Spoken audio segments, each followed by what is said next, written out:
So, good day everyone, my name is Mr. Sortinero. So, andito ho tayo ngayon sa may San Juan, Batangas. Ano po? Ayan, nag-Batangas na po tayo. Ano po? Sa lahat po na naghahanap ng Batangas, mayroon na po tayong Batangas. Ano po? So, ito po, palabas, papunta ho yan ng Barangay Road. So, ito po, parang dinonate ng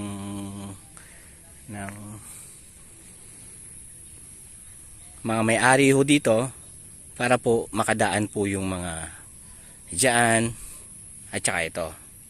Ano? So, mula ho dito sa ano to, hindi pa po simentado po, no? Rough road yan, ganyan. Pero matigas naman po na kaya naman po ang sasakyan. Ano po? At makakaano naman ho ng ano, ng mga kotse, yan kaya naman ho. Mula ho dito, pwede naman hong lakarin na pupunta ka lang ho doon sa may Barangay Road. May mga tricycle naman po dyan. Ano po? So, ito pong i-offer po natin na property. Parang pwede na hong gawing farm lot o resort. Pwede po ito. Ano po? Ito po yung naka-fence. Ano po? Yan.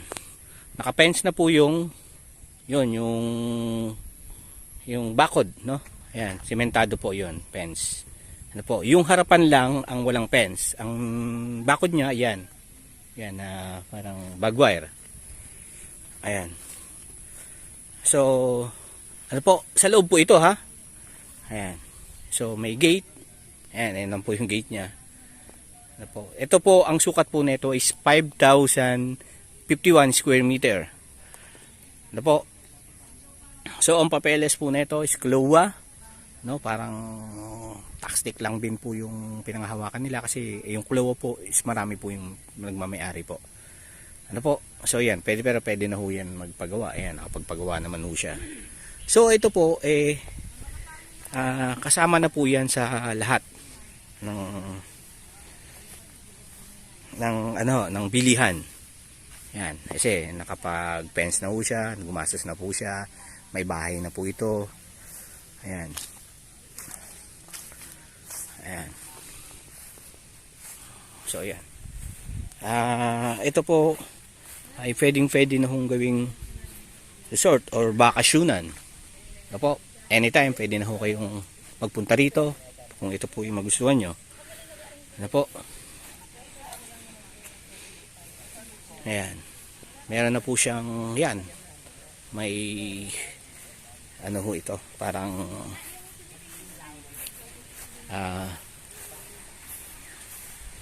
parang ano po ito, yung yan, may tangke ng tubig. Ayan, meron po siyang tangke ng tubig. Ano, accept lang po yung ito po, iiwan. Accept lang po yung mga yan. Dadalhin daw ho nila yan, no? Kasi ililipat po dun sa isang farm nila. Ano po? So, yan. Yan, may gripo, may kuryente po. Ano po? Sir, may internet ba dito? Wala po yan. Wala pang internet. Pero pwede magpakabit. Ayun, meron ditong internet. Ito po, na pwede po kayong magpakabit na daw. Converge. Meron daw ho dito converge. Tapos meron pong bahay. Yan, na rest house. Ayan po. Yan, may kubo. Ayan. So, inulan na po tayo. Ano po? So, kahit umuulan, pwede pa. Ayan. Yan, mayroon kong kubo na yan. Ayan ho. Yan, maganda ho yung pagkayari din. Ayan.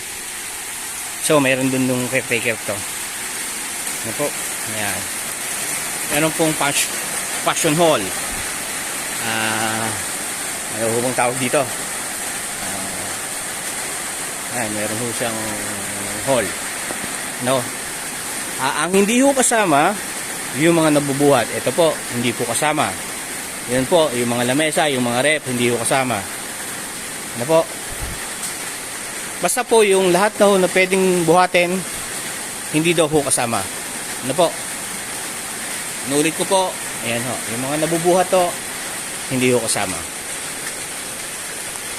Ayan, kagaya ho niyan. No? Yung may-ari ho dati dito, nag-aalaga ho ng bee. Yun, yung bee. No? Yun, yung bee. Meron ho siyang, yung honey bee. Yun. Kaso, medyo nagkaroon daw ho ng, napausukan. Kaya ho, nag-alisan po yung bee. Right? Ayan po. Kasama po yan. Siyempre, yung rest house nila. Maganda rin naman ho, yung rest house. Kasi nga, bago pa. Po, may tubig din ho yan. Naka-aircon. Po. Ayan. So, wala lang ho kasing, Ayan. Ayan, maliit lang ho. Ayan. Kita nyo naman ho, fully furnished din. Palagay ko, maabot din ho ito ng mga pagpapagawa ho dito. Nasa 1 million din po. Ganda po. Ayan. So, yan. So, more or less po, ang property na to, ang building na to, nasa, nasa 60 square meter po. Yung floor area po. Ayan. Ano po? Ayan. So, wala lang hong susi. Kasi nga ho, wala ho yung may-ari. Pinapuntahan lang po. Ito po yan sa San Juan po. So, going po sa mga tourist spot or mga resort, going po dito, more or less po, nasa may kalahating oras na punta na ho kayo sa mga resort. Ayan. Ayan po yung kabuuan. May kuryente, may tubig. So, wala na ho kayong intindihan na lilipat na lang ho kayo. May mga tanim na mangga. Ayan. May mga fruits berry. Tapos, meron pong nyog na mga tanim. Meron pong mangustin. Yun, yung mangustin, yung mga bagong tanim. May santol. Para bago pong tanim. Yan po, naka-fence po siya. Ito po ay ino-offer ng bali, ang offer po dito is 1,500 per square meter. 1,500 per square meter po. Ayan.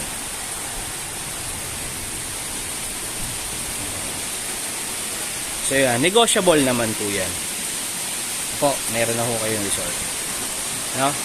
Ang sukat po is 5,051 square meter. Yan. Ang ganda ho pag naulan. Napakasarap po dito. Kung nandito lang ho kayo, masarap po kasi malamig. Yan. So yan, sa lahat ng interested dito sa property na to, call na agad kayo. Para